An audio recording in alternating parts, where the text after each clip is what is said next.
නමෝ තස් භගවතු අරහතෝ සම්මා සම්බුද්දස්ස නමෝ තස් භගවතු අරහතෝ සම්මා සම්බුද්දස්ස නමෝ තස් භගවතු අරහතෝ සම්මා සම්බුද්දස්ස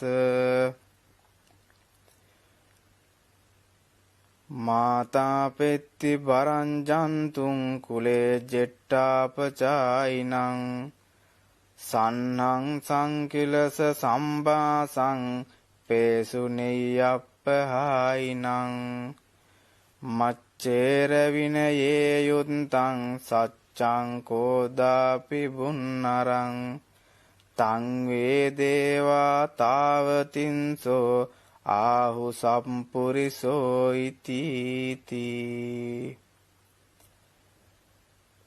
හොඳයි වාසනාවන්ත පින්වත්නි,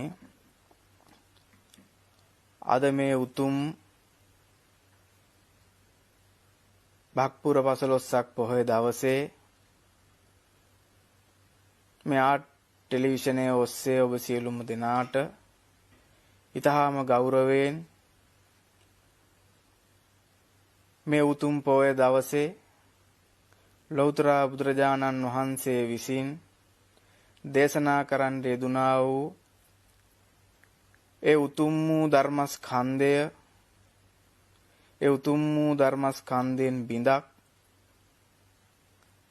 ඔබට දේශනා කරලා ඔබගේ සිස්සතන් පිනෙන් පෝෂණය කරගන්න, ඔබගේ ජීවිතවල තිබෙන්නා වූ අඩුපාඩු සකස් කරගන්න බෞද්ධයෝ වශයෙන්, බුදුරජාණන් වහන්සේගේ ශ්‍රාවකයෝ වශයෙන් අපි සියලුම දෙනා මේ සංසාර ගමනින් එතර වෙන්න, නිවන් දකින්න ප්‍රාර්ථනා කරගෙනයි මේ ගමන යන්නේ.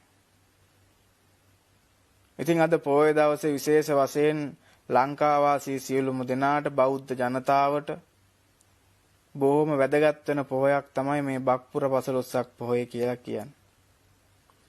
ඒකට ප්‍රධාන හේතුව තමයි මේ බක්පුර පසළොස්වක පොහොය දවසේ තමයි පින්වත්නි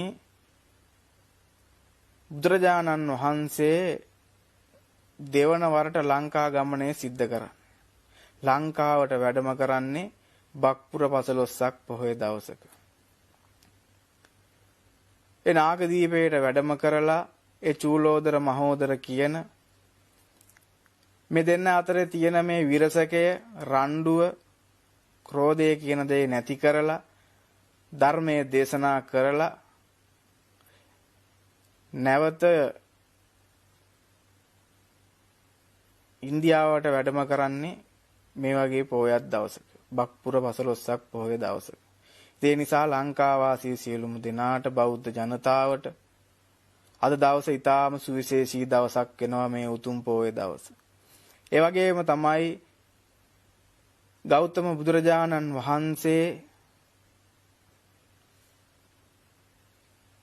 බුද්ධත්වයට පත් වෙන්න පෙර, ගිහි ගෙහි නික්ම යාමට කලින් සිදුවත් කුමාරයා වෙලා ඉන්න කාලේ මේ ගිහිගේ අත්හැරලා යන්ට පළමුවෙන්ම සතර පෙර නිමිති වලින් මහල්ලෙක් දැකලා තියෙන්නේ, වයසට ගිය පුද්ගලයෙක් දැකලා තියෙන්නේ අද වගේ බක්පුර පසළොස්වක පොහොය දවසක.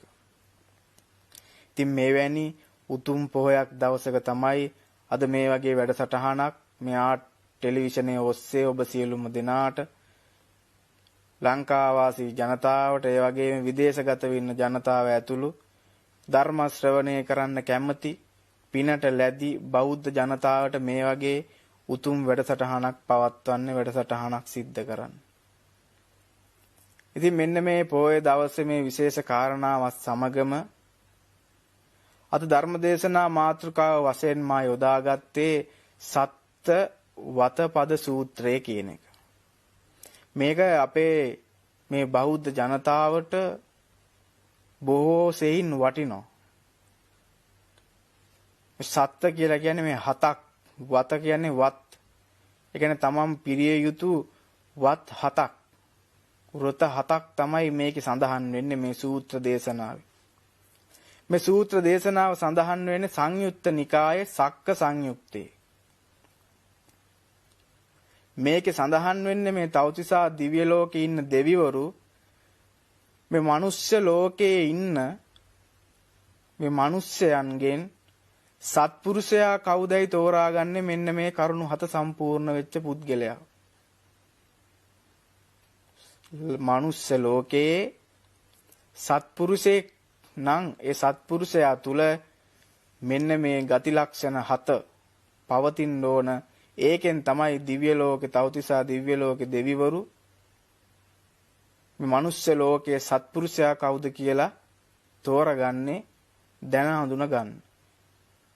ඒ වගේම තමයි මේ සූත්‍ර දේශනාවේ සඳහන් වෙනවා මේ ශක්‍ර දේවේන්ද්‍රයා.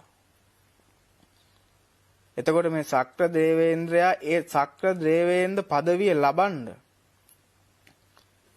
ඒ ශක්‍ර දේවේන්ද්‍ර পদවිය ලබන්න පින්වත්නි හේතු වෙලා තියෙන්නේ මේ කරුණු 7 නොකඩවාම උපදින හැම ආත්මයකම සිද්ධ කරපු මෙන්න මේ වෘත 7 මේ කරුණු 7 මේ වත් 7 වත් පිළිවෙත 7 නිසා තමයි ශක්‍ර දේවේන්ද්‍ර වෙලා ඉපදෙන්න පින් කරලා තියෙන්නේ. බුදුරජාණන් වහන්සේ දිනක් මේ මහා සංඝරත්නයට ආමන්ත්‍රණය කරලා බුදුරජාණන් වහන්සේ දේශනා කරනවා පින්වත් මහණෙනි මේ ශක්‍ර දේවේන්ද්‍රයා කියලා කියන්නේ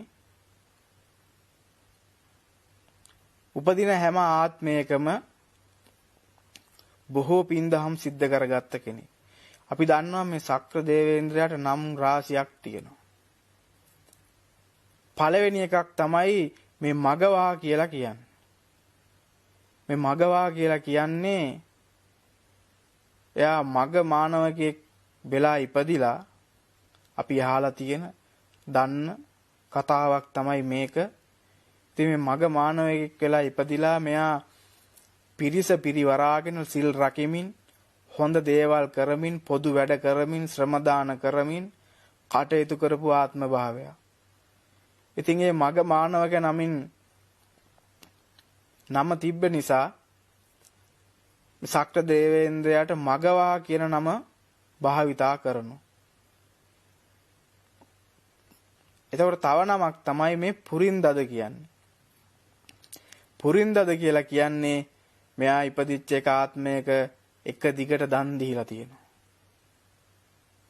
හැබැයි මෙයා මේ දන් දීලා තියෙන්නේ තව කවුරුත් දන් දෙන නිසා වෙන්නවත්, තව කවුරුත් පරද්දන්න ඕන නිසා වෙන්නවත්, අනිත් කෙනා දන් දෙන හින්දා මන් දන් දෙන්න ඕනි කියන මෙන්න මේ කරුණු නිසා නෙවෙයි මේ පුද්ගලයා දන් දුන්නේ. තමන්ගේ හිතේ ශ්‍රද්ධාව මුල් කරගෙන ප්‍රඥාව මුල් කරගෙන හොඳට දාණය දීපු නිසා තමයි පුරින්දද කියලා කියන්නේ. ඒතකොට ශක්‍ර දේවේන්ද්‍රයාට තව නමක් තියෙනවා සක්ක කියලා කියනවා. මේ සක්ක කියලා කියන්නේ හොඳින් පිළියෙලකට සකසා දන් දීපු නිසා. ඒ නිසා තමයි අපි දන් දෙනකොට අපේ පින්වත් උපාසක උපාසිකා අම්මලා තාත්තලාට අපි කියන්නේ මේ දන් දෙනකොට මුලැමැද අග යහපත් විදියට සකසලා ගෞරවයෙන් දන් දෙන්න කියලා. එතකොට මේ සකසා දන් දෙන එකේ විපාක තියෙනවා. එතකොට මේ සකසා පිළියෙලකට දන් දෙන එක බුදුරජාණන් වහන්සේ දේශනා කරලා තියෙනවා. ඒ නිසා අපි දන් දෙනකොට පිළිවෙලට සකසා දන් දෙන්න පුරුදු වෙන්න ඕන. ඉතින් හැම ආත්මයකම සකසා දන් දීපු නිසා සක්ක කියන නම ශක්‍ර දේවේන්ද්‍රයාට යොදනවා. ඊළඟ එක තමයි වාසව. මේ ශක්‍ර දේවේන්ද්‍රයාට තවත් කියන නමක් තමයි මේ වාසව කියන නම. මේ වාසව කියන නම මේ ශක්‍ර දේවේන්ද්‍රයාට යෙදෙන්නේ මෙයා තව ආත්ම භාවයක ආවාස ගෙවල් හදලා පූජා කරනවා. ඒ නිසා ආවාස කියන නමත් කියනවා. මේ ආදී මේ ශක්‍ර දේවේන්ද්‍රයාට භාවිතා කරන නම් තව තියෙනවා. ඒ උපදින හැම ආත්මයකම එයා සිද්ධ කරගත්ත කුසල් වල බලමහිමේ නිසාවෙන් තමයි ශක්‍ර දේවේන්ද්‍රයා වෙලා උප්පත්තිය ලබන්නේ. එහෙනම් පින්වත්නි අපිත් මතක තියාගන්න ඕන අපි මේ ජීවත් වෙලා ඉන්නේ මනුෂ්‍යාත්මයක් ලබලා. අපි දන්නවා අපි දිව්‍ය ලෝකයක උපදුනත් නිවන් දකින්න බෑ. නිවන් දකින්න පුළුවන්නේ මනුෂ්‍යාත්මයක් ලැබුවොත් විතරයි. ඉතින් අපිට මේ දුර්ලභ මනුෂ්‍යාත්මයක් ලැබිලා තියෙද්දී ඒ මනුෂ්‍යාත්මය අපි නිසි ප්‍රයෝජනෙ ගන්න ඕන. අපි දුවදරුව බලා ගන්න ගමන් පෞල් ජීවිත ගත කරන ගමන් අපි මේ දහන සීල භාවනා කියන පින්කම් වලටත් හිත යොමු කරගන්න ඕන. මොකද ඔබ නොදන්නවා හෝ දන්නවා හෝ වෙන්න පුළුවන් අපිට මේ මනුෂ්‍යාත්මය ලැබිලා තියෙන්නේ ගියාත්ම භාවවල කරගත්ත කුසල් බලමහිමේ නිසාවෙන්. ගියාත්ම භාවවල දහන සීල භාවනා කියන ත්‍රිවිධ පුණ්‍ය ක්‍රියා ඉෂ්ට සිද්ධ කරගත්ත නිසාවෙන් තමයි අපිට මේ ආත්ම භාවයේ මේ උතුම් මනුෂ්‍යාත්මයක් ලැබිලා තියෙන්නේ. ඒ නිසා ඒ ලැබිලා තියෙන මනුෂ්‍යාත්මය අපට පුළුවන් හැම වෙලේම පිනකට දහමට යොදවන්න ඕන. දන් දෙන්න ඕන. සිල් රකින්න ඕන. බණ භාවනා කරන්න ඕන. අඩුම තරමේ පොයක් දවසකට හරි පන්සලකට යන්න ඕන. ගිහිල්ලා බුදුරජාණන් වහන්සේට මලක් පහනක් පූජා කරලා තමන්ගේ ජීවිතයට පිනක් රැස් කරගන්න ඕන. අපි දවසේ නැගිට මොහොතේ ඉඳලා නිින්දට යනකම් අපි කොච්චරනම් සල්ලි පස්සේ දුවනවද? අපි කොච්චරනම් කාර්යබහුල ජීවිතයක් ගත කරනවද? ඒ ගත කරන කාර්යබහුල ජීවිතය ඇතුලේ අපි කොයිතරම් තරහ ගන්නවද?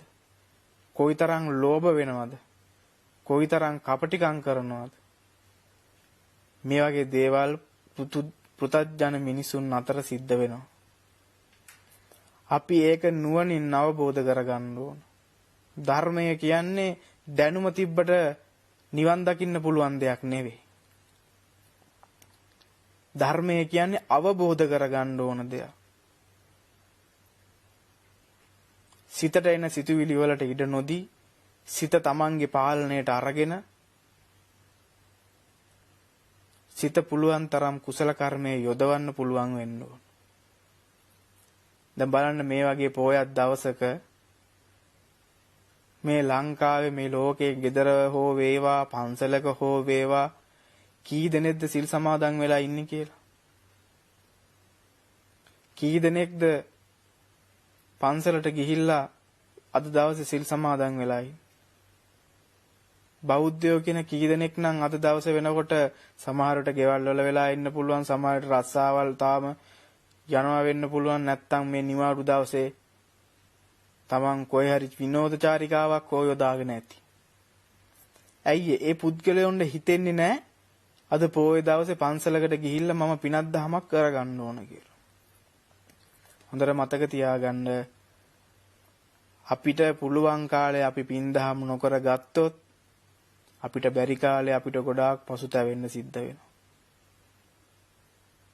ඒ නිසා අනුන් කෙරෙහි කරන ක්‍රියාකාරකම් වගේම තමන් කෙරෙහි ක්‍රියාකාරකම් සිද්ධ කරගන්න මනුෂ්‍යයාගේ තුල මේ කොටස් දෙකම තියෙනවා. අනුන් කෙරෙහි තමයි අපි ඉපදිත දවසේ ඉඳන් රස්සා කරලා හරි හම්බ කරලා හැමදේම අනුන් වෙනුවෙන් කරලා තියෙන්නේ.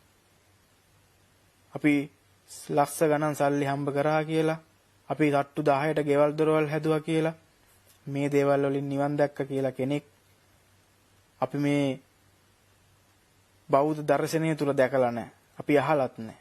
ඒ නිසා අපි මොන දේ හම්බ කරත් මොන රජ සම්පත් වින්දත් අවසානයේ අපි කරගන්න කුසල අකුසල් දෙක අපි අරයි යන්නේ කියනක අපි හොඳට මතක තියාගන්න ඕන. ඒ දේ අපි ඔළුවේ තියාගෙන නුවණින් කටයුතු කරන්න ඕනේ. ශ්‍රද්ධාව ප්‍රඥාව මුල් කරගෙන අපිට ලැබෙන හැම මොහොතකම අපි පින්දහම් සිද්ධ කරගන්න ඕනේ. ඒක තමයි මේ සූත්‍ර දේශනාවේ සඳහන් වෙන්නේ. මිනිස්සෙක් වශයෙන් මේ ලෝකේ ඉන්නකොට අපි කොහොමද සත්පුරුෂයෙක් වෙන්නේ? අද පොයේ දවසේ මේ සූත්‍ර දේශනාව තුලින් ඔබට මම පැහැදිලි කරන්න යන්නේ මිනිස්සෙක් වුණාම ඒ මිනිස්සයා කොහොමද සත්පුරුෂයෙක් වෙන්නේ? සත්පුරුෂයෙක් තුල තියෙන්න ඕනේ ගති ලක්ෂණ. තවතිසා දිව්‍ය ලෝකේ දෙවිවරු කොහොමද පෙන්වලා දීලා තියෙන්නේ? දෙවියන් අධිපති තමයි සක්‍රයා කියලා කියන්නේ. දේවා නමින්දෝ දෙවියන් අධිපති. එයත් සක්‍ර දේවේන්ද්‍රයත් ඒ තැනට එන්න මේ වත්පිළිවෙත් 7 උපයෝගී වුණා නම් තවතිසා දිව්‍ය ලෝකවල ඉන්න දෙවිවරු මනුස්සාත්මේ මනුස්ස ලෝකවල ඉපදිලා ඉන්න අය සත්පුරුෂයෝ වෙන්නේ කොහොමද කියලා මේ කරුණු 7 පෙන්වලා දීලා තියෙනවා. ඉතින් මේ සක්‍ර දේවේන්ද්‍රයා ගැන බුදුරජාණන් වහන්සේ මේ භික්ෂුන් වහන්සේලාට දේශනා කරලා මේ සක්‍ර දේවේන්ද්‍රයා කියන්නේ මෙන්න මේ ගති ලක්ෂණ වලින් පිරිපුන් කෙනෙක්. මෙයාට මේ හැම දෙයකටම හේතු උනේ එයාගේ ජීවිතය තුල එයා කරගත්ත මේ වත්පිළිවෙත් 7 නිසා. මේ කාරණා 7 දිවි හිමියෙන් රැකපු නිසා තමයි මේ පින එයාට පහළ වුනේ. සක්‍ර දේවේන්ද්‍රයෙක් උනේ. එහෙනම් පින්වත්නි අපි බලමු මේ කාරණා වලින් මේ සඳහන් කරන කාරණා 7න් පළවෙනි කාරණාව මොකක්ද කියලා. එතකොට මම මේ සූත්‍ර දේශනාවේ මේ තවතිසා දිව්‍ය ලෝකේ ඉන්න දෙවිවරු මේ මනුස්ස ආත්මේ මනුස්ස ලෝකයේ ඉන්න අය සත්පුරුෂයෝ වෙන්නේ කොහොමද? සත්පුරුෂයෙක් තුල තියෙන්න ඕනේ ගති ලක්ෂණ මොනවද කියලා අහපු වෙලාවේ තමයි මෙන්න මේ ගාථා රත්නය මේ ගාථාව දේශනා කරන්නේ. මේකේ පළවෙනියටම තියෙන මාතා පෙත්ති බරං ජන්තු. මේක අපි කවුරුත් දන්න දෙයක්. පළවෙනි මේක තමයි මව්පියන් උපස්ථාන කිරීම. අද සමාජයේ තුල අද රටේ ලෝකේ ගොඩාක් කතා වෙන දෙයක් තමයි වැඩිහිටියන් සැලකීම. පහුගිය දවස්වල අපි අන්තර්ජාලය ඔස්සේ ටීවී වල මේ වගේ සෝෂල් මීඩියා වල අපි දැකලා තිබ්බා. අපි දැක්කා බොහෝ සෙයින් මේ ලංකාව තුල මේ අම්මලා තාත්තලා මේ පාරේ වීදිවල කොයි තරම්නම් දුක් විඳිනවද? දරුවෝ හදලා ඒ දරුවෝ ඒ දෙමව්පියන්ව සලකන්නේ නැතුව අතෑරලා අපි දැක්ක මේ සමහර තැන්වල මම දැකපු දෙයක් තමයි මේ අවුරුද්ද දවසටවත් මේ අවුරුද්ද කියලා කියන්නේ මිනිස්යාට සබහ ධර්මයෙන් දීපු විවේකයක්නේ. ඉතින් මේ විවේකය මේ දවස් ටික සතුටින් ගත කරන්න නැති දෙමව්පියෝ දැක්කා. ඒ දවස්වල වැඩ කරපු මිනිස්සු අපි දැක්කා. අවුරුද්දක් කියන එකක් නැකතකට චාරිත්‍ර වාරිත්‍රයක් අවුරුදු ගානකින් නොකරපු මිනිස්සු අම්මලා තාත්තලා රත්තරන් දෙමව්පියෝ අපි දැක්කා. ගොඩක් සෝෂල් මීඩියා වල තමයි මේ හැමදේම ගියේ. එතකොට හිතෙනවා මේ ලංකාවේ අපේ මේ බෞද්ධ මිනිස්සු මේ බෞද්ධ දර්ශනේ මම බෞද්ධයෙක් කියලා මේ හඬ නගලා හැම වෙලේම කෑ ගහන මිනිස්සු ඇයි දෙමව්පියොන්ට මේ දේවල් කරන්නේ? දැන් පිට රටවල් වල ගත්තාම දෙමව්පියොන්ට වයසට යනකොට වෙනම රක්ෂණ දාලා වෙනම ඒ ආධාර උපකාර හැමදේම සලකන විදිහට දරුවෝ සකස් කරනවා. ලංකාව තුල දෙමව්පියොන්ට දරුවෝ විසින් නොසලකා හරින බවක් මේ වර්තමාන කාලය වෙනකොට පේන්නේ. පෙන්눔 කරලා තියෙනවා. ඒ නිසා මතක තියාගන්න සත්පුරුෂයෙක් තුල තියෙන්න ඕනේ පළවෙනිම ගති ලක්ෂණය තමයි දෙමව්පියන්ට සැලකීම. දෙමව්පියන්ට නොසලකා හරිනවා නම් ඔහු වසලෙක් ඔහු රොඩියෙක් කියලා බුදුරජාණන් වහන්සේ දේශනා කරලා තියෙනවා වසල සූත්‍රයේ. දෙමව්පියන්ට සලකන්නේ නැත්තම් දෙමව්පියන් තුල කුමන හෝ වැරදි තියෙන්න පුළුවන්. මොනවා හරි අඩුපාඩු තියෙන්න පුළුවන් මේ ජීවිතේ. නමුත් දෙමව්පියෝ අම්මා ගත්තාම දස මාසයක් කුසේ දරාගෙන දහ දුක් විඳගෙන තමන්ට ඕන දෙයක් නොකා නොබී ඒ බඩේ ඉන්න දරුවට තමන්ගේ දරුවට දරු සෙනෙහස නිසා දරුවා පෝෂණය කරන්න ඕනි දේවල් කකා ඒ දරුවා පෝෂණය කරලා මේ ලෝකෙට බිහි කරලා අතප්පයක් නොකඩ හදලා මේ කරගන්න පින දෙමව්පියෝ මේ අපිට කරලා දෙන ඒ උප්පත්තියේ මතප්පයක් නොකඩ මේ ලෝකයේ මේ සමාජයේ අපි දකින්න පළවෙනිම ගුරුවරු දෙන්න තමයි දෙමව්පියෝ. එතකොට මේ සමාජයේ බැනුම් අහන්න නැති වෙන්න මේ සමාජයේ හොඳ තැනකට එන්න අපිට උදව් උපකාර කරන අපේ දෙමව්පියොන් අපි නොසලකා හරිනවා කියන්නේ පිරිහීමට කරුණක්. පිරිහීමට ලකුණක්. බුදුහාමුදුරේ ඒක දේශනා කරලා තියෙන්නේ පරහභව සූත්‍රය. වසල සූත්‍ර දේශනා කරලා තියෙනවා දෙමව්පියොන්ට සලකන්නේ නැත්නම් වසලේ රොඩියෙක් වෙනවා මේ පුද්ගලයා. ඒ වගේම පිරිහීමට හේතු වෙන කරුණක් තමයි දෙමව්පියොන්ට නොසලකා හැරීම. ඒ නිසා මතක තියාගන්න ඔබ මේ සමාජ කොච්චර වැජඹුණත් ඔබ මේ සමාජ කුමන ඉහළ තැනක හිටියත් මේ සමාජ මිනිසුන්ගෙන් කොච්චර වරප්‍රසාද ලැබුවත් කොච්චර ජනප්‍රියත්වයක් වුණත් වැඩක් නැහැ. තමන්ගේ අම්මට තාත්තට සලකලා නැත්තම්. මොකද ඒ දරුවට ඒ දේවල් අනිවාර්යයෙන්ම විඳවන්න සිද්ධ වෙනවා. අපි දන්නවා මේකට හොඳම උදාහරණය තමයි මේ මුගලන් මහරහතන් වහන්සේ. අපි කවුරුත් දන්න කරුණ උන්වහන්සේ එර්දිමතුන් අතර අග්‍රස්ථානය ලැබුවා. රහත් භාවය ලබන්න පින තිබ්බ, නිවන් දකින්න පින තිබ්බ. නමුත් අවසානයේ පිරිනුවන් පෑවේ හොරු කල්ලියකකින් ඇටකඩු කුඩු වෙනකම්ම ගුටි කාලා. ඒ ඇයි බුදුරජාණන් වහන්සේ දේශනා කරන ආත්ම 500කදී මුගලන් මහරහතන් වහන්සේ තම දෙමව්පියොන්ට නොසලකා ගුටි බැට දීපු නිසාවෙන් තමයි ඒක පටිසන් දුන්නේ. එහෙනම් පින්වත්නි හොඳට මතක තියාගන්න මේ උතුම් පොයේ දවසේ ඔබ සත්පුරුෂයෙක් නම් ඔබ තුල තියෙන්න ඕනි ගති ලක්ෂණය තමයි පළවෙනිම දේ දෙමව්පියන්ට සැලකීම.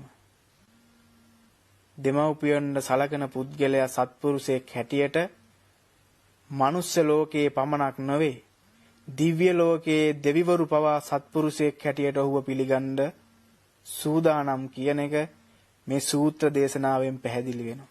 ඒ නිසා ඔබ දෙමව්පියන්ට සලකනවා නම් ඔබට දෙවිවරුන්ගේ ආශිර්වාදය පවා ලැබෙනවා. තියන්නේ නිසා ඔබ සත්පුරුෂයෙක් නම් ඔබ දෙමව්පියන්ට සලකන්න ඕන. අපි දෙමව්පියන්ට සලකන්න ඕන. බුදුරජාණන් වහන්සේ භික්ෂුන් වහන්සේලාට පවා දේශනා කරලා තියෙනවා තමන්ගේ දෙමව්පියන්ට සලකන්න. දෙමව්පියන්ට සලකන්න කිසිසේත්ම පැකිලෙන්න එපා. දෙමව්පියන්ට සලකන්න ඕනේ අපි කවුරු වුණත්. ගිහි පැවිදි සියලුම දෙනාට බුදුරජාණන් වහන්සේ දේශනා කරලා තියෙන දෙමව්පියන්ට සලකන්න. ඉතින් ඒ නිසා තමන්ගේ අතින් තමන්ගේ දෙමව්පියන්ට වැරදි සිදු වෙලා තියෙනවා නම් අඩුපාඩු සිදු වෙලා තියෙනවා කියලා හිතෙනවා නම් දෙමව්පියන්ට තමන් නොසලකා හැරියා කියලා හිතෙනවා නම් දෙමව්පියෝ ළඟට ගිහිල්ලා සමාව අරගෙන දෙමව්පියොත් එක්ක සෙනෙහසෙන් ජීවත් වෙන්න. ඒක තමයි දියුණුවේ මම්පෙතක් දෙමව්පියන්ගේ ආශිර්වාදය කියන එක දරුවෙක්ට. දරුවෙක්ට දෙමව්පියන්ගේ ආශිර්වාදයක් නැතුව මේ ගමන යන්න බෑ. නිසා දෙමව්පියන්ගේ ආශිර්වාදය හදවතින්ම ලබන්න පුළුවන් වෙන්න ඕන. ඊළඟ කාරණාව තමයි කුලේ ජෙට්ටා පචායිනා. කුල දෙටුවන්ට පිදීම. මේ කුල දෙටුව කියලා කියන්නේ කාටද? පින්වත්නි කුල දෙටුව කියලා කියන්නේ වැඩිහිටියන්ට සැලකීම. මේ හරි සරල කරුණු ටිකක් කියන්නේ. මේ කරුණු ටික මේ පොයේ දවසේ මේ විදිහට මේ ධර්ම ශ්‍රවණය කරන මේ පින්වත් සියලුම දෙනාට යොමු කරන්න හිතුවේ හිතවලට අපි කොච්චර මේ බණ ඇහුවත් අපි කොච්චර ගැඹුරින් ධර්මය ඇදහුවත් වැඩක් නැහැ මේ බාහිර කරුණු අපේ ජීවිතේ වැඩි දියුණු වෙලා නැත්තම්. පොඩි පොඩි කරුණු පොඩි පොඩි අකුසල කර්මයන් නිසාවෙන් තමයි අපි දුගතිගාමී ස්ථානවල උත්පත්තිය ලබන්නේ. මම ඒකට පොඩි උදාහරණයක් කියන්නම්. ඔබ නිතර පින්කම් සිද්ධ කරනකොට සිල් සමාදන් වෙනවා. සමහර වෙලාවට උදේ සිල් සමාදන් වුණාම හැන්දෑවටත් හාමුදුරුවෝ පන්සිල් ටික දෙනවා. ගිහියන්ගේ නිත්‍ය සීලය. ආන් ඒ වෙලාවට සමහර මිනිස්සෙක්ට තමාර පින්වතෙක්ට හිතෙන්න පුළුවන්, අම්මා තාත්තා කෙනෙක්ට හිතෙන්න පුළුවන් මේ හාමුදුරුවෝ උදේත් පන්සිල් දීලා හැන්දෑවෙත් පන්සිල් දෙනවනේ. අපි උදේ පන්සිල් ගත්තා අපේ පන්සිල් කැඩිලා නැහැනේ. ඔව් කය වචනයෙන් පන්සිල් කැඩිලා නැහැ තමයි. හැබැයි හිතින් ඔබේ සීලය කැඩෙන්න පුළුවන්. මනෝ කර්මයෙන් ඔබේ සීලය කැඩෙන්න පුළුවන්. ඔබ සිල් සමාදන් වෙලා කය වචනේ පරිස්සම් කරන්න හිටියත් අපේ හිතෙන් අපි හිතන දේවල් වලින් පවා අපිට අකුසල කර්මයන් සිද්ධ වෙනවා. අපේ සීලය කැඩෙනවා. එහෙනම් ඔබ හිතන්න ඔබේ හිතට කොයිතරම්නම් ද්වේෂ සහගත දේවල් වෙලා තියෙනවද? ඇඟේ ලේ කොච්චර පිටට නොපෙන්වා hina වෙලා මිනිස්සුන්ට කොච්චර බැනලා තියෙනවද හිතෙන්? කොච්චර ගරහා කරලා තියෙනවද? අපි කොච්චරනම් ලේ පුච්චගෙන තියෙනවද එතකොට? අපි කොච්චර එතන අකුසල කර්මයන් සිද්ධ කරගෙන තියෙනවද කියලා ඔබ හිතලා බලන්න. අනේ නිසාවෙන් තමයි මේ කරුණ 7 අද මේ උතුම් බක්පුර 15ක් පොහොය දවසේ මේ සූත්‍ර දේශනාව මෙහි විදියට ඔබට ශ්‍රවණය කරන්න සලස්සන්න හිතුනේ. ඉතින් කුල දෙටුවන් පිදීම තමයි දෙවෙනි සත්පුරුෂ ගති ලක්ෂණය. වැඩිහිටියන් සැලකීම. අපි දන්නවා වැඩිහිටියොන්ට අපි සලකන්න ඕන. මොකද වැඩිහිටියෝ කියලා කියන්නේ මේ ලෝකේ හැම දෙයකින්ම අත්දැකීම් වලින් පරිණත වෙච්ච පුද්ගලයෝ. ඒ පුද්ගලයෝගේ යම් වැරදි තියෙන්න පුළුවන්. නමුත් බුදුරජාණන් වහන්සේ දේශනා කරලා තියෙනවා ඒ වැඩිහිටිකමට ගෞරවය කරන්න. ඒ වැඩිහිටිකමට සලකන්න කියලා. අපි දන්නවා අපි මේ වැඩිහිටියොන්ව සැලකීම ගත්තාම ඒකත් අර දෙමව්පියොන්ව සලකනවා වගේම තමයි. දැන් ඉන්න තරුණ පරම්පරාව බොහෝමයක් කට්ටිය සාමාන්‍යයෙන් වයසක අම්මා තාත්තා කෙනෙක් බස් එකකට නැග්ගත් දැක්කේ නෑ වගේ සීට් එකක් නොදී යන අවස්ථා අපි දැකලා තියෙනවා. වැඩිහිටියට කෙසේ වෙතත් මේ පූජ්‍ය පක්ෂයේ කවුරු නැග්ගත් නොදැක්ක වගේ ඉන්න අය අපි දැකලා තියෙනවා. සීට් එකක් දුන්නත් හිතින් බැන සීට් එකක් දෙන අවස්ථා අපි දන්නවා. ඒ වගේ වැඩිහිටියන්ට නොසලකා හරින සමාජයක ඔබ සත්පුරුෂයෙක් වෙන්න ආස නම් වැඩිහිටියන්ට සලකන්න පුරුදු වෙන්න. මේ කරුණු සම්පූර්ණ වෙච්ච කට්ටියත් ඇති. ආන්ගේ පුද්ගලයොන්ට දෙවියන්ගේ ආරක්ෂාව රැකවරණය ලැබෙනවා. මේ ලෝකේ සත්පුරුෂයෙක් හැටියට කටයුතු කරන්න පුළුවන්. ඊළඟ ආත්මේ මනුෂ්‍යාත්මයක් නැත්තම් දිව්‍ය ලෝක සම්පත්තියක් හරි ලබන්න මෙන්න මේ කරුණු 7 හේතු වාසනා වෙනවා. ප්‍රධාන වශයෙන් ගරු කරන්න ඕන කෙනෙක් තමයි කාන්තාව කියලා කියන්නේ. දෙවෙනියට වැඩිහිටියා, තුන්වෙනියට ළමයි. මේ සියලුම දෙනාට අපි ගෞරවය කරන්න පුරුදු වෙන්න ඕන. ආචාර සමාචාර කරන්න පුරුදු වෙන්න ඕන.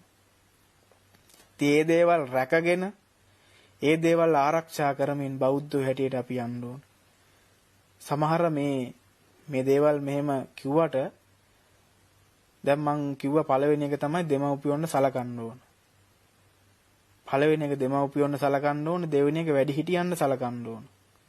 මේක නොකරන්නේ මේ බෞද්ධ දර්ශනය තුල මේ බෞද්ධයෝ කියන කොටාසේ ඇතුළත පමණක් තමයි මම දැකලා තියෙන්නේ. තව ආගම් මොන තරම් තියෙනවා. ඒ ආගම් වල මේ වගේ බෙහෙදයක් වැඩිහිටියන්ට නොසලකා හැරීමක්, දෙමව්පියොන්ට නොසලකා හැරීමක් දැකලා නැහැ. ඉතින් ඒ නිසා ලංකාවේ මේ ලෝකේ යම් කිසි වැරදි දෙයක් සිද්ධ වෙනවා නම් ඒකට සම්පූර්ණයෙන් වග කියන්න ඕන කොටසක් තමයි බෞද්ධයෝ කියන්නේ. ඒක අපි හොඳ ආකාරවම දන්නවා. මේ ළඟදී වෙච්ච සිදුවීම් වලින් බෙල්ලක් කපන්න තරම් කොයිතරම් ද්වේෂයක් හිතේ තියෙන්න ඕන. තමන්ගේ බෞද්ධයෝ හැටියට මෙච්චර හොඳ ධර්මයක් තියෙද්දි එවැනි දෙයක් සිද්ධ කරන්න, ඒ කියන්නේ ඒ තරමට මේක අභාවයට ගිහින් තියෙන. තව තවත් මේ වගේ එන්න දූෂණ වංචා කියන මේ දස අකුසල් වලින් තව මේ ලෝකේ පිරුණොත් මිනිස්යාගේ මනුෂ්‍ය ගතිය නැති වෙලා තිරිසන් සතාටත් වැඩිය පහත් තත්වයකට වැටෙනවා අපි. ඒ තැනට නොවැටි මේ ධර්මයේ අතුරුදහන් වෙන්න නොදී මේ දේ අපි තවත් ආරක්ෂා කරගන්න ඕන. ඒකට භික්ෂුන් වහන්සේලා ඇතුළු ඔබ සියලුම දෙනා තුරුණුවන් සරණ යන සියලුම දෙනා බුදුරජාණන් වහන්සේගේ ශ්‍රාවකයෝ. ඉතින් අපි බුදුරජාණන් වහන්සේගේ ශ්‍රාවකයෝ හැටියට උන්වහන්සේ දේශනා කරලා තියෙන මේ සත්‍ය ධර්මය මේක සත්‍යයක් මේක අසත්‍යයක් වුණා නම් අවුරුදු 2000 ගාණක් මේක පැවතගෙන ඉන්නේ නැහනේ. ඔබ හිතලා බලන්නකො. අපි යම් කිසි බොරුවක් කියලා මිනිස්සුව රවට්ට ගන්නවා නම් ඒක වැඩි කාලයක් පවතින්නේ නැහැ. ඒක ටක් ගාලා අභාවයට යනවා. නමුත් අවුරුදු 2000 ගාණක් පැවතගෙන ඇවිල්ලා තව 5000ක් වෙනකම් මේක තියෙන්න ඕන. ඒක තියෙන්න නම් ඒක ආරක්ෂා කරගන්න නම් බෞද්ධයෝ හැටියට බුද්ධ ශ්‍රාවකයෝ හැටියට අපි සීලාදී ගුණ ධර්මයන් ප්‍රතිපත්ති ධර්මයන් පුරාගෙන ධර්මානුකූල ජීවිත ගත කරන්න ඕන. ඉතින් මේකේ තුන්වෙනි කාරණාව තමයි සන්නං සංකිලස සම්භාසා. ප්‍රිය වචන කතා කිරීම. අපි නිතරම අපි දන්නවා මේ සමාජය තුල නැති දේවල් තමයි මේවා. මිනිස්සෙක්ගේ හිතක් හැදෙන්න ප්‍රිය වචනයක් කතා කරනවා කියන්නේ අපේ කට ගෙවෙන්නේ නැහැ. අපිට සල්ලි වියදම් වෙන දෙයක් නෙවෙයි. මිනිස්සෙට hina වෙලා කතා බහ කරන එක ඒක සත්පුරුෂ ගති ලක්ෂණයක්. අපි දන්නවා අපි මේකේ මොන තනතුරු වල මොන රාජකාරිය කොතනක අපි හිටියත් අපි කතා කරන්න දන්නේ නැත්තම් අපිට මිනිස්සු ගරහනවා. අපෝ මේ මිනිස්සයත් එක්ක කතා කරන්න බෑ. කට හොඳ නෑ කියලා අපි සමාජයේ මිනිස්සු කියනවා අහලා තියෙනවා. තියන්නේ ඒ නිසා අපිට පුළුවන් නම් මිනිස්සෙක්ගේ හිත හැදෙන වචන කතා කරන්න. මේ සමාජයේ බොහෝ වෙලාවට වෙලා තියෙන්නේ මිනිසුන්ගේ හිත කැඩෙන විදිහට අපි කතා කරන්න පුරුදු වෙලා තියෙනවා. මේ වචනය ප්‍රිය වචනේ මේ වචනය කියන එක බුදුහාමුදුරුවෝ කෙටේරියකට සමාන කරේ. ඇයි මේ වචනයෙන් කෙලින්ම මිනිස්සෙක්ගේ රිදෙන්නේ හිත. අපිට පිටින් තුවාලයක් වුණොත් පින්වත්නි ඒක බෙහෙත් දාලා අපිට හොඳ කරගන්න පුළුවන්. හැබැයි අපිට හිත ඇතුලෙන් තුවාලයක් වුණොත් ඒකට බෙහෙත් නෑ. ඒකට බෙහෙත් තියෙන ධර්මයේ තුල විතරයි. කියන්නේ ඒ නිසා වචනය කියන එක අපි ගොඩාක් පරිස්සම් කරන්න ඕන. මිනිස්සු කොටවන, මිනිස්සු බිඳවන, කේලම් කියන දේවල් වලට මේ වචනේ පාවිච්චි කරන්න හොඳ නැහැ. පරුසා වාචා, පිසුනා වාචා, සම්පප්පලාපා මේ හැමදේම බුදුරජාණන් වහන්සේ දේශනා කරේ වාක් සංවරය මිනිසා තුල ඇති කරන්න. වාක් සංවරය. ඒකට තමයි මේ සිල්පද තුනම එකතු කරේ. එතකොට මේ වචනය කියන එකේ බරපතලකම අපි තේරුම් ගන්න ඕන. අපි කතා කරනකොට මිනිස්සෙක්ගේ හිතක් හැදෙන්න අපි කතා කරන්න ඕන. මිනිස්සෙක්ගේ හිතක් සැනසෙන විදිහට, ඒ තැනට ගැළපෙන විදිහට, වැදගත් විදිහට අපි කතා කරන්න පුරුදු වෙන්න ඕන. අපි දන්නවා දුකෙන් ඉන්න මිනිස්සෙක්ගේ හිතක් හදන්න පුළුවන් ප්‍රිය වචනයක් කතා කරලා. අපි දන්නවා මිනිස්සෙක්ගේ හිතක් වෙනස් කරන්න පුළුවන් ප්‍රිය වචන කතා කරලා. මේ සමාජයේ ඒක තියෙනවා. අවාසනාවකට වගේ සමහර කොට්ටාස ඉන්නවා මිනිස්සු බිඳවන, හිත රිදවන, මිනිස්සු කොටවන, කේලම් කියන දේවල්ම වපුර තැන් තැන් වල කිය අකුසල් කර්ම සිද්ධ කරගන්නවා. කෙලින්ම අපායි. තියන්නේ ඒ නිසා ඔබ සත්පුරුෂයෙක් නම් සත්පුරුෂයෙක් තුල තිබිය යුතු තවත් ගති ලක්ෂණයක් තමයි මේ ප්‍රිය වචන කතා කිරීම. ඊළඟ එක තමයි පේසු නෙය්‍යප්ප හායිනා. කේලම් කීමෙන් වැළකීම. අපි දන්නවා කේලම් කියන එක මේවා නොදන්න කරුණු නෙවෙයි. මේවා දන්න දේවල්. සමහර මිනිස්සු කේලම් කියන්න ගියාම ඒක කේලමක් නොවන ගානට කියන මිනිස්සුත් අපි දැකලා තියෙනවා. අනුන් බිඳවන ඒකත් අර ප්‍රිය වචන කතා කරනවා වගේම පින්වත්නි අනුන් බිඳවන අනුන්ගේ හිත රිදෙන දේවල් කවදාවත් තැන් වල කියන්න එපා. තව කෙනෙක් සමගි කරන්න පුළුවන් නම් දෙයක් කියලා තව කෙනෙක්ගේ දෙන්නෙක් අතර තියෙන බැඳීමක් දෙන්නෙක් අතර නැත්තම් ඒ බැඳීම ලං කරගන්න පුළුවන් විදිය දෙයක් කියනවා නම් ඒ වගේ දේවල් තමයි වටින්නේ. දෙන්නෙක් තරහ වෙලා ඉන්නවා නම් අපි ඒ දෙන්නව යාළු කරනවා මොන හරි කියලා. එතන කවදාවත් අවඩක් සිද්ධ වෙන්නේ. නමුත් අද සමාජයේ වෙන්නෙම පින්වත්නි මිනිස්සු බිඳවනවා. මිනිස්සු හොඳින් ඉන්නවට කැමති නැහැ. මේ වර්තමානයේ ගත්තාම ඇතම් බොහෝ විහාරස්ථානවලත් සිද්ධ වෙනවා. ස්වාමින් වහන්සේලා තුල නෙවෙයි. අපේ ස්වාමින් වහන්සේලා දායකයන් එක හා සමානව සලකන්නේ. නමුත් අපි වෙන දායක පිරිසක් එක්ක කතා කර කර ඉන්නවා. තව දායක පිරිසක් දැක්කම ටක් ගාලා ඇවිල්ලා කියන හාමුදුරනේ ඒ කට්ටිය මෙහිමයි එයාලා එච්චර ඇසුරු කරන්න හොඳ නැහැ. නමුත් බුදුරජාණන් වහන්සේ එහෙම අපිට සිව්පසයෙන් සලකන රත්තරන් දායකකාරක මෞදෙමව්පියොන්ඩ වෙන වෙනම සලකන්න දේශනා කරලා නැහැ. ඒ මිනිස්සු බිඳවන වචන, කොටවන වචන මේ හාමුදුරුවරුන්ට ඇවිල්ලා කියන්නේ. මේ භික්ෂුන් වහන්සේලාට කියන්නේ මොන අපායේ යන්නද කේලම් කියලා. යන්නේ නිසා අනුන් බිඳවන, අනුන් කොටවන කේලම් නොකිය කේලම් කීමෙන් වැළකීම තුලින් ඔබට සත්පුරුෂයෙක් වෙන්න පුළුවන්. එතකොට සත්පුරුෂයෙක් වීමේ තවත් එක ගති ලක්ෂණයක් තමයි කේලම් කීමෙන් වැළකීම. ඊළඟ එක තමයි මච්චේර විනයේ යුත්තං. නොමසුරු බව, ලෝභ නැතිකම. බුදුරජාණන් වහන්සේ, බුදු පියාණන් වහන්සේ අපිට පින්වත්නි පෙන්වලා දීලා තියෙන පළවෙනිම දේ තමයි මේ ලෝභකම නැති කරගන්න. අපි දන්නවා ලෝභකමක් ඇති කරගත්තොත් මොකද්ද වෙන්නේ? දැන් අපි සල්ලි එකතු කරනවා. මේ සල්ලි එකතු කරන්න අපේ හිතේ ලෝභකමක් හට ගන්නවා. මේක වියදම් කරන්න අපිට හිතෙන්නේ නැහැ. මේක අපි තුල තියාගෙන තව රැස් කර තියාගත්තාම ඔන්න අපේ හිතට බයක් එනවා. මොකද්ද මේ බය? මේක හොරෙක් ගයිද? මේක හොරකම් කරයිද? මේක වතුරකට ගහගෙන යයිද? මේක ගින්නකට පිච්චෙයිද? මේක විනාශ වෙයිද? නිතර ඒක ඇරලා බලනවා, ඒක මුර කරනවා. අපිට කායික සුවයක් නැහැ, මානසික සුවයක් නැති වෙනවා. එතකොට මේ ලෝභකම තුලින් මේ දේ සිද්ධ වෙනවා. මේ ලෝභ දේශ මොහ කියන අකුසල මූල ධර්මයන් කියන්නේ අපේ මේ නිවනට බාධා කරන ප්‍රධාන අකුසල මූල ධර්මයන් තමයි ලෝභ දේශ මොහ කියන්නේ. එතකොට මේ ලෝභකම නොමසුරුකම අපි අතාරින්න ඕනේ. බුදුහාමුදුරෝ බුද්ධත්වයට පත් වෙන්න පින්වත්නි අපේ ගෞතම බුදුරජාණන් වහන්සේ මේ සාරාංශකේ කල්පලක්ෂයක් පෙරුම්දම් පුරනකොට මේ දස පාරමිතා අතර පළවෙනිම එක තමයි දාන පාරමිතාව. අපි දන්නවා බෝධිසත්ව කාලයේ අන්තිම ආත්ම භාවයේ වෙස්සන්තරාත්ම භාවයේ තමන්ගේ දරුවෝ පවා දන් දුන්නා.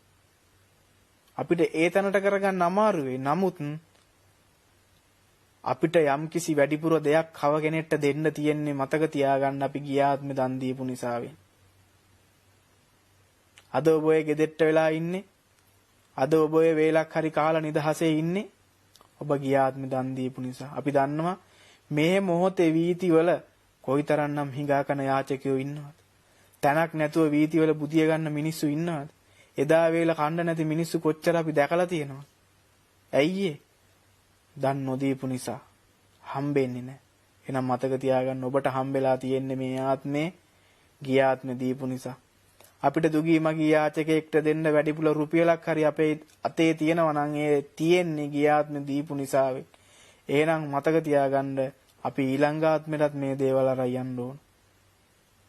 ඒ නිසා නොමසුරුකම අපි අයින් කරන්න ඕනේ. මසුරු බව අයින් කරලා අපි පුළුවන් තරම් ඉඩ ලැබෙන වෙලාවල් වලට දුගී මගී යාචකයන්ට සිල්වත් ගුණවත් භික්ෂුන් වහන්සේලාට දන් දීම අපි සිද්ධ කරන්න ඕනේ. මේ හැම දෙයක්ම අපි සිද්ධ කරන්න ඕනේ. මේ වගේ කර්මඵල විපාකය තියෙනවා කියන එක දැනගෙන. මොකද කර්මඵල විපාකය නොදැන පින්කම් කරන්න හොඳ නැහැ. ඒක විශ්වාසයක් තියාගෙන පින්කම් කරන්න ඕනේ. ඊළඟ කාරණාව තමයි සත්‍යං සත්‍ය වචන කතා කිරීම. අපි නිතරම ඇත්ත කතා කරන්න පුරුදු වෙන්න ඕන. මේ ලෝකේ බොරුවෙන් ජීවත් වෙන මිනිස්සු කොච්චර ඉන්නවද? බොරුවෙන් ජීවත් වෙන්නේ කවුද කියන එක අපේ හිතවල අපි දන්නවා. මේ රටේ වගකීම් යුක්ත බොහෝමයක් කතා කරන්නේත් ඒකමයි. ඉතින් මිනිස්සයා තුල ඇති වෙලා තියෙන්නේ ඒ ටිකමයි. අපි පොඩි කාලේ ඉඳන් ඇත්ත සත්‍ය වචන කතා කරන්න පුරුදු වෙනවා. අපි නිකමටවත් බොරු කියන්න හොඳ නැහැ. ඒත් අපි දන්නවා අපි මේ බොරු කියන එක අපි විහිළුවට පවා කොයිතරම්නම් බොරු කියලා තියනවද කියලා. බුදුරජාණන් වහන්සේ බුද්ධත්වයට පත් වෙන්න හේතු වුණු එකක් තමයි බොරු කිව්වේ නැහැ. ඒතර ශක්‍ර දේවේන්ද්‍රයා දිවි හිමියෙන් බොරු කියලා නැහැ, සත්‍ය වචනමයි කතා කරලා තියෙන්නේ. Taman මොන දේ කරත් මොන වැරද්ද කරත් ඇව්වොත් ඒක Taman කරා නම් ඔව් මම ඒක කරා. සමහර අවස්ථා දැකලා තියෙනවා වැරද්ද Tamanගේ වුණත් අනුන්ගේ පිටට පටවනවා, ඒ තරමට බොරු කියනවා. ඒ තරමට බිඳවනවා, ඒ තරමට කොටවනවා, ඒ තරමට ජීවිතේ මිනිසුන්ගේ කල කිරවන මිනිස්සු මේ සමාජයේ බෞද්ධයෝ අපි දැකලා තියෙනවා. එහෙම පුද්ගලයෙක් වෙන්න එපා. සත්‍ය වචන කතා කරන සත්පුරුෂයෙක් බවට පත් වෙන්න ඕන අපි. නිසයි අද පොය දවසේ මේ සූත්‍ර දේශනාව මම තෝරගත්තේ. අන්තිම එක තමයි කෝදා විබුන් නරං. අක්‍රෝධ භාවය වෙන්න. දේශ සහගත පුද්ගලයෙක් නොවෙන්න. ලෝභ ද්වේෂ මෝහ මේකෙන් අපි ගන්නෙ ද්වේෂ. මේ දේශය කියන එක, මේ තරහ කියන එක බුදුහාමුදුරුවෝ දේශනා කරලා තියෙනවා පින්වත්නි. මේ තරහව තවත් එක් මාරයක් හැටියට නිවනට බාධා කරන පුද්ගලයෙක් තමයි මේ ද්වේෂයේ තරහ කියන එක. අනික තමයි පින්වත්නි අපි යම් කිසි ගැටලුවකදී ඕනවට වැඩිය තරහ ගන්නවා නම් එතන අපිට සත්‍ය පේන්නේ නැහැ. එතන අපිට ඒ දේ අවබෝධ කරගන්න බැහැ. පස්සේ අපි දුක් වෙනවා. අනේ ඇයි මම මෙච්චර හදිස්සි වෙලා බැන්නේ? ඇයි මම මෙච්චර හදිස්සි වෙලා ගැහුවේ? මට මේ ප්‍රශ්නේ තව ටිකක් නිවිනි හැල්ලේ හිතන්න තිබ්බා. එහෙම හිතුවනම් මට මේක තේරුම් ගන්න තිබ්බා. අන්න එහෙම තමන්ගේ හිතට දැනෙන්න පුළුවන්. බුදුහාමුදුරුවෝ කොතනකවත් දේශනා කරලා නැහැ වෛර කරන පුද්ගලයාට වෛර කරන්න ඕනේ, ගහන පුද්ගලයාට ගහන්න ඕනේ, බයින පුද්ගලයාට බනින්න ඕනේ කියලා අප බුදුරජාණන් වහන්සේ කොතනකවත් සඳහන් කරලා නැහැ. ඉතින් ඒ නිසා මේ හැම කරුණක්ම මේ දේශනා කරපු කරුණු හතම පළවෙනි එක දෙමව්පියන්ව සලකන්න ඕන, දෙවෙනි එක වැඩිහිටියන්ව සලකන්න ඕන, තුන්වෙනි එක ප්‍රිය වචන කතා කරන්න ඕන, කේලම් කීමෙන් වැළකෙන්න ඕන, ලෝභකම අත්හරින්න ඕන, සත්‍ය වචන කතා කරන්න ඕන, වෛරය නැති කරගන්න ඕන. මෙන්න මේ කරුණු හත සම්පූර්ණ කරගත් පුද්ගලයා තවතිසා දිව්‍ය ලෝකේ දෙවිවරු සත්පුරුෂෝ හැටියට හඳුන්වනවා කියලා බුදුරජාණන් වහන්සේ දේශනා කරලා තියෙනවා මේ සූත්‍ර දේශනාව තුළ. එහෙනම් මේ මනුෂ්‍ය ආත්මයක් ලැබපු අපි කොයිතරම් දුරට සත්පුරුෂයෝද කියලා හිතලා බලන්න. මේ කරුණ වලින් තමන්ගේ ජීවිතයේ අඩුපාඩු මොනවද තියෙන්නේ? මං සත්‍ය වචන කතා කරලා තියෙනවා. මට තරහ යනවද? තරහ යන එක අනිවාර්යෙන්ම ඕන පුද්ගලයෙක්ට තියෙන්න පුළුවන්. සමහර මිනිස්සු ඇවිල්ලා කියනවා හාමුදුරුවනේ මගේ ජීවිතේ මං ගොඩක් වැරදි හදාගෙන තියෙනවා. හැබැයි මට මේ පොඩ්ඩක් තරහ යන එක තියෙනවා. ආන් මේ පොඩ්ඩක් තරහ යන එකම ඇති ඔබේ නිවනේ දොරටුව වැහෙන්න. ඉතින් ඒ නිසා තමන්ගේ ජීවිතේ මෙන්න මේ කරුණු සම්පූර්ණ කරගන්න ඔබ හොඳ බෞද්ධ සත්පුරුෂ පින්වතෙක් පින්වතියක් වෙන්න වග බලා ගන්න ඕන. ඉතින් මේ අද උතුම් පොහොය දවසේ මේ ආට් ටෙලිවිෂනයෙන් මේ උතුම් ධර්ම දේශනාව ඔබට දේශනා කරේ ඔබේ ජීවිතවල තියෙන අඩුපහඩු සකස් කරගෙන මේ නිවනට යන්න. මොකද අපේ මේ බාහිර කරුණු හදාගන්න නැතුව දැන් තරහ තියෙන මිනිස්සු කොච්චර අභිධර්ම පන්ති යනවද? භාවනා වැඩසටහන් වලට යනවද? නමුත් ඒ මිනිසුන්ගේ හිතවල වෛරය කියන එක තියෙනවනේ. එහෙනම් අපි ඒක හදාගන්න නැතුව කොහොමද අපි නිවන් දකින්නේ? සත්‍ය වචන කතා නොකර කොහොමද අපි නිවන් දකින්නේ? අනුන් බිඳවන කොටවන අප්‍රිය ජනක වචන කතා කරනවා නම්, ප්‍රිය වචන කතා නොකරනවා නම් අපි කොහොමද නිවන් දකින්නේ? ඉතින් අන්න ඒ නිසා රත්තරන් අම්මේ තාත්තේ දරුවේ මේ සියලුම දෙනාට මේ උතුම් පොහොය දවසේ සඳහන් කරන්නේ තමන්ගේ දරුවාට මේවා පොඩි කාලේ නම් පුරුදු කරන්න. දෙමව්පියොන්ට සලකන්න ඕන. දෙමව්පියොන්ට නොසලකා හැරියොත් ඒ දරුවන්ගේ දරුවොත් කවදා හරි කරන්නේ ඒ ටිකමයි.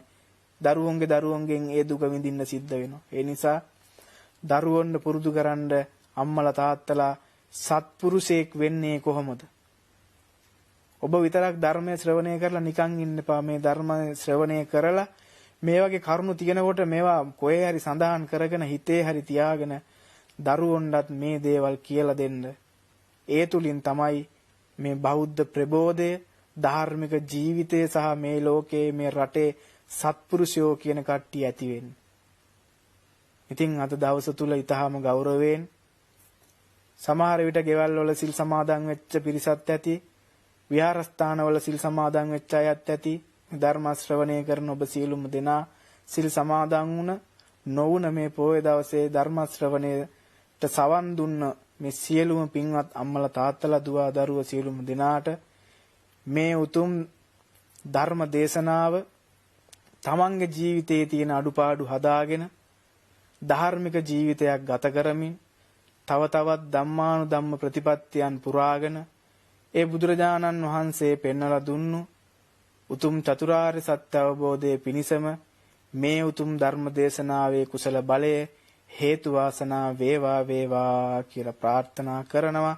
ඒ වගේම මේ විදිහට බණ කියන්න මේ මාර්ගයේ ධර්ම දේශනා මාර්ගයේ යන්න මේ විදිහට බණ කියන්න මේ කට හුරු කරපු මාව මහාන කරපු නම කියන්න අවසරයි බණ්ඩාරවැල අමිතානන්ද නායක ස්වාමින් වහන්සේට මේ ධර්ම දේශනාවේ ආනිසංස බලයෙන් සිත සාන්ති ආරක්ෂාව සැලසිලා උන්වහන්සේට ඉක්මන් සුවේ නිරෝගී සම්පත් දීර්ඝායුෂ ලැබේවා කියලාත් මේ මොහොතේ ප්‍රාර්ථනා කරමු. ඔබ සියලුම දෙනාටත් මේ උතුම් කුසල බලය නිවන් සම්පත් පිණිස හේතු වේවා. මා හැදුවැඩු දෙමව්පියන්ටත් මේ උතුම් කුසල බලය නිවන් සම්පත් පිණිස හේතු වාසනා වේවා. ඔබ සියලුම දෙනාට අවසානයේ මේ උතුම් කුසල බලය කෙලවර අමා මහ නිවනෙන් සැනසීමට මතු යම් සසරක උපකාර වේවා කියලා ප්‍රාර්ථනා කරනවා. තෙරුවන් සරණයි.